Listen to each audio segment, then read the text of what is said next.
Hey, welcome back. Okay, all right, in this module, we're going to get into which type of park is better for you at this particular moment in your investing career, if you will. While one time maybe a turnkey park may be better, depending on what your strategy is, a turnaround park might be better. So what I wanted to do is I want to kind of get into a little bit about the pros and cons of each type of park. And this is going to really help you set the table as you embark on your journey on looking for deals and closing deals.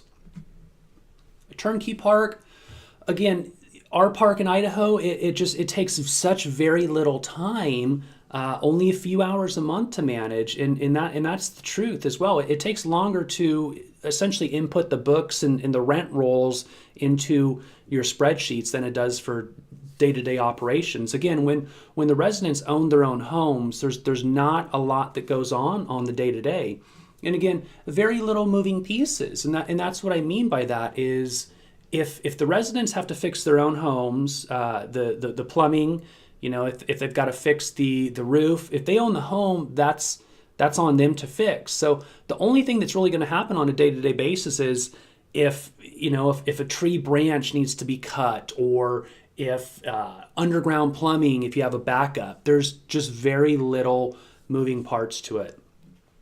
The con behind a turnkey park is they command a higher cost per door.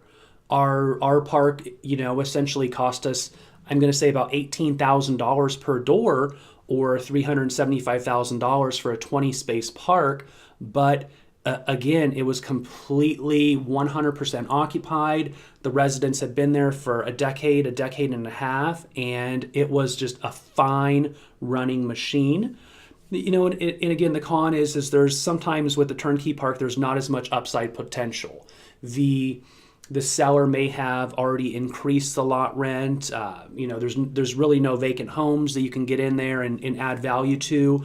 Sometimes you can maybe just pass through the water, as opposed to a value add or turnaround park.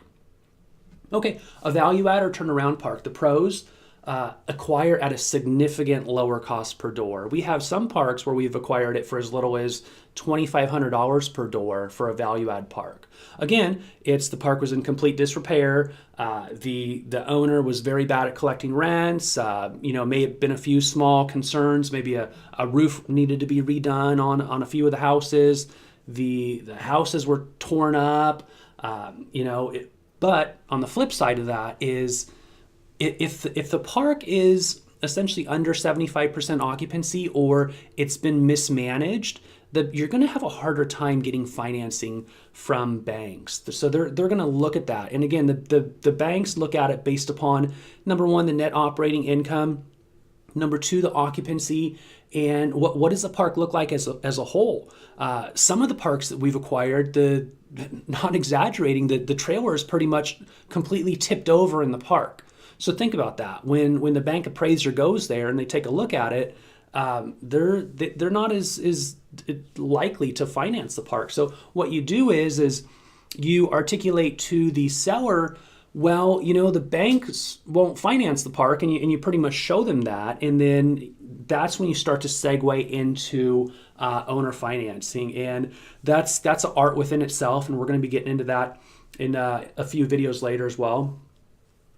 The cons. So again, very time intensive. If you got a home that's half flipped over, think about that. That's going to take a lot of work. It's going to take a lot of energy as well. And then, also depending on what you're doing for your day job, it's going to take a lot of time. Maybe the residents, maybe 10 or 15% of them need to be evicted. So you got to get that ball rolling. Maybe it's a bad manager in there, and you're going to have to fire the manager, and you're going to have to bring on a new manager.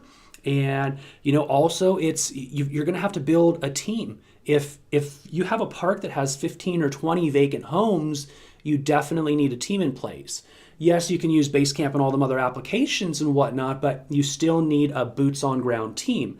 To build a team, you may need to go there more often as well. Where, say, our park in Idaho, we don't even go there once a year, not even once a year. Value add turnaround park, you may need to go there 3 or 4 times a year. So it's just kind of one of the things that you need to be mindful of as you're starting to look for deals. And then this right here, this is just kind of a flow chart that I created for you. How much time do you have to commit to operations? A little or plenty of time? Do you have a team in place right now? Yes or no? And then this just kind of delves you down into which park may be better for you based upon where you're at. Okay, and then questions to ask yourself before you start looking at deals. What you don't want to do is you don't want to find 10 or 20 potential like slam dunk deals and then they don't meet your criteria. Meaning, hey, I don't have enough time, or I've got more than enough time. I'm looking for something turnkey. I'm looking for something that I can get in the trenches and double the net operating income, sell it, and then rinse and repeat the same process. So again, consider your day job, how many hours you have. Do you plan on bringing on a partner, or do you plan on doing it on your own? I can tell you firsthand that if you've got a huge turnaround park, it really helps to have a team member, a partner, and this is an actual team member that you work something out with on the deal. And again, do you have friends, family members, your spouse? Is there anyone that's going to help you with the day-to-day? Depending on the intensity of the park as well. Okay, all right, thank you so much, and I'll see you so soon.